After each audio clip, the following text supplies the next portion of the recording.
Good morning मेरे प्यारे बच्चों, के क्लासेस में आपका स्वागत है और आप लोग देख रहे हैं अपना पसंदीदा चैनल के क्लासेस बाई पाठक सर। चलिए क्वेश्चन नंबर 6 देखते हैं। एनसीईआरटी एक्सरसाइज 8.1 का कह रहा, यदि किसी समकोण त्रिभुज में कोण ए और कोण बी न्यून कोण है। न्यून कोण का मतलब हुआ 90 अंश से क्या है, कम है। 90 अंश से क्या है, 90 अंश से क्या है। अगर 90 अंश से कम है, इधर देखो 90 अंश से कम है तो cos A बराबर cos B दिया है। जहां पर cos A और cos B दोनों क्या है, तो हमको दिखाइए कि कोण A और कोण B दोनों बराबर हो गए। मतलब ये कोण और ये कोण दोनों आपस में क्या है, बराबर। एक बात जान लीजिए, अगर भुजा बराबर हो तो सामने के कोण भी आपस में क्या होते हैं, बराबर होते हैं। क्लास 9th में ये पढ़े होंगे और नहीं पढ़े हैं तो आज जान लीजिए। अगर भुजा बराबर हो, कोई भी भुजा किसी भुजा के बराबर है तो उसके सामने का कोण उसके सामने के कोण के क्या होगा। और अगर कोण बराबर है तो भुजा भी क्या होगी, बराबर होगी। तो चलिए हम देखते हैं। हमको कह रहा है cos A बराबर cos B, तो हम पहले लिखते हैं cos A। क्या लिखते हैं, cos थीटा बराबर आप जानते हो होता है आधार बटा cos थीटा बराबर आधार बटा कर्ण। बोलो भाई आधार बटा। बताओ इसमें आधार की वैल्यू कितनी है, आधार की वैल्यू कितनी है, AC कितनी है। बोलो यार आधार की वैल्यू कितनी है, तो ये लिख देंगे आधार हमारा हो गया AC। और कर्ण कितना है मेरे बाबू, AB। कर्ण कौन है, तो AC बटा अगर AB लिखा तो कोई दिक्कत है। इसको हमने बना लिया समीकरण नंबर 1, समीकरण नंबर। और मेरे बाबू cos B बराबर अगर हम ज्ञात करते हैं, क्या बराबर, cos B बराबर पुनः एक बार फार्मूला होता है आधार बटा कर्ण। लेकिन ये बताओ B ऊपर है कि नीचे, B ऊपर है कि नीचे। और ऊपर के लिए मैं कल बताया था आप लोग को, कल का क्लास 6 लोग आए होंगे या देखे होंगे, जानते होंगे क्या कि जब भी ऊपर की बात करता है, किसकी बात, तो हमारा लंब चेंज हो जाता है आधार में और आधार चेंज हो जाता है लंब में। तो बात कहाँ की कर रहा है, ऊपर की कि नीचे की। ये B कहाँ है, तो बताओ cos थीटा बराबर आधार बटा कर्ण। तो आधार तो है ये, लेकिन हो जाएगा BC। आधार कौन हो जाएगा, और कर्ण का क्या रहेगा, कर्ण में कोई चेंजिंग होता नहीं है। बोलो समझ में आया कि नहीं आया। बताओ बाबू, जब नीचे A कहा था नीचे, तो हमारा आधार ये हुआ और कर्ण ये हुआ। और B कहा था ऊपर, तो कर्ण हमारा वही रहा, लेकिन आधार हमारा चेंज हो गया। आधार हमारा कौन हो गया, BC हो गया। समझ रहे हो, दोनों जमा करना है। समीकरण हम लिख देंगे, समीकरण 1 तथा किसे, 2 से। समीकरण 1 तथा, बताओ मेरे बाबू cos A और ये cos B दोनों आपस में क्या दे रहा है, बराबर। यानी cos A और cos B अगर बराबर है तो cos A की वैल्यू कितनी है मेरे बाबू, cos A की वैल्यू है AC अपान AB, AC अपान। और cos B की वैल्यू है मेरे बाबू BC अपान AB। AB से AB क्या हुआ, AB से AB क्या हुआ, क्या हमको मिला मेरे बाबू, AC अपान।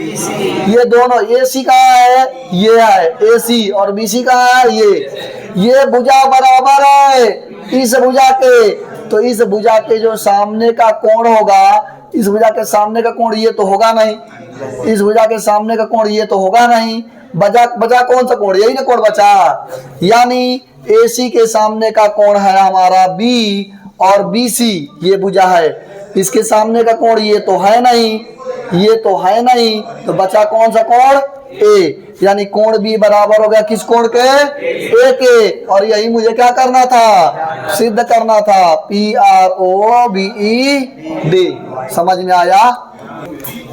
कह रहा है एक समकोण त्रिभुज में जिसका कोण भी क्या है, समकोण है, कोण भी क्या है, समकोण है।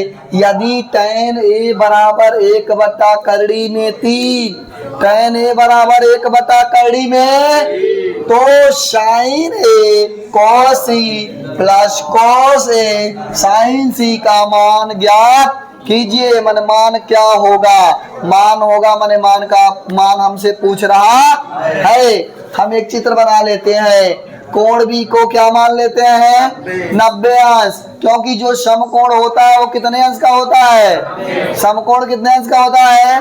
अब मेरे बाबू हमसे कह रहा है कि tan a बराबर 1 करड़ी में 3, tan a बराबर 1 करड़ी में, चूंकि a दिया है तो a को नीचे लो ताकि हम चित्र बनाने में हमको आसानी रहे।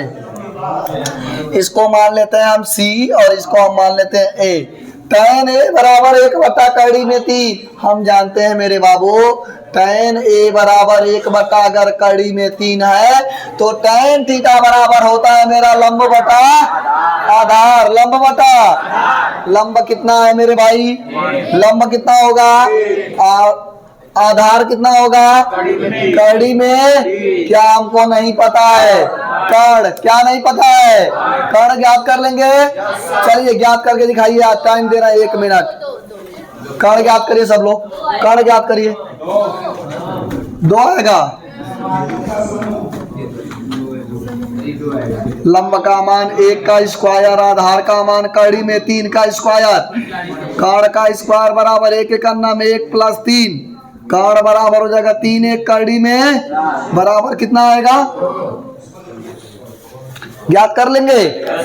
तो कर्ण का मान कितना मिलेगा हमको, अगर कर्ण ज्ञात करेंगे तो कर्ण का मान मिल जाएगा मेरे भाई मुझे 2।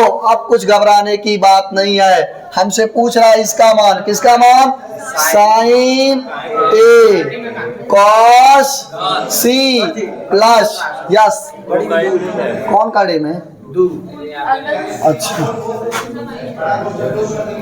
Plus cos a sin c का मान हमसे पूछ रहा है।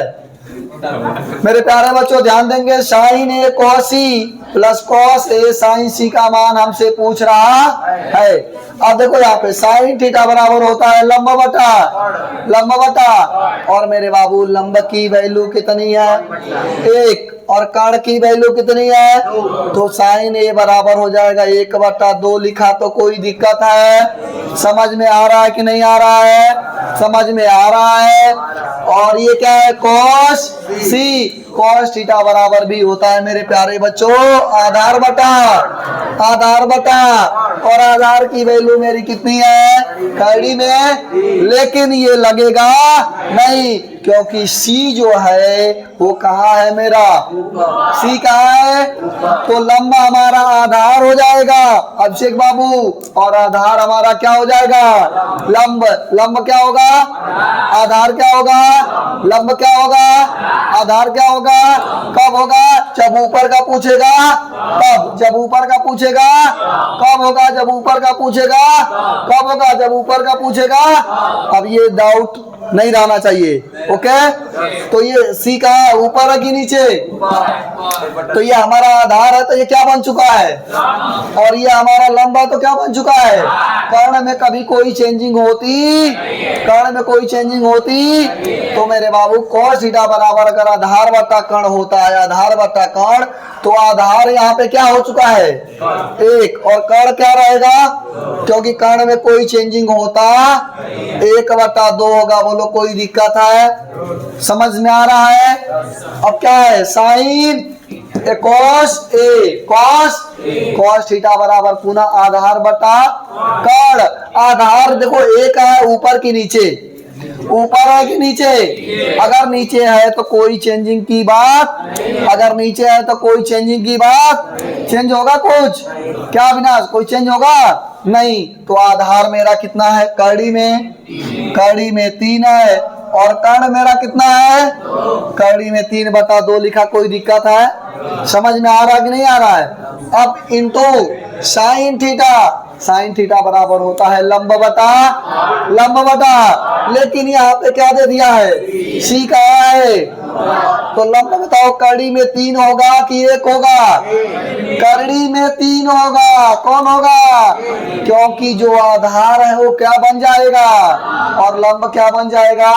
तो लंब हमारा होगा कड़ी में 3 और कर्ण में कोई चेंजिंग होता, कड़ी में 3/2। बोलो कोई दिक्कत है? नहीं। एक का नाम दो दूना के प्लस कड़ी में 3 का कड़ी में 3 में गुणा करेंगे क्या आएगा? 2 दूना के। अब देखिए एलसीएम क्या मिलेगा, और 3 में 1 जोड़ेंगे तो 4 में 4 कटेगा, कितना आएगा? यही हमारा क्या हो जाएगा? आंसर। बोलो किसी कोई दिक्कत है? नोट कर लीजिए।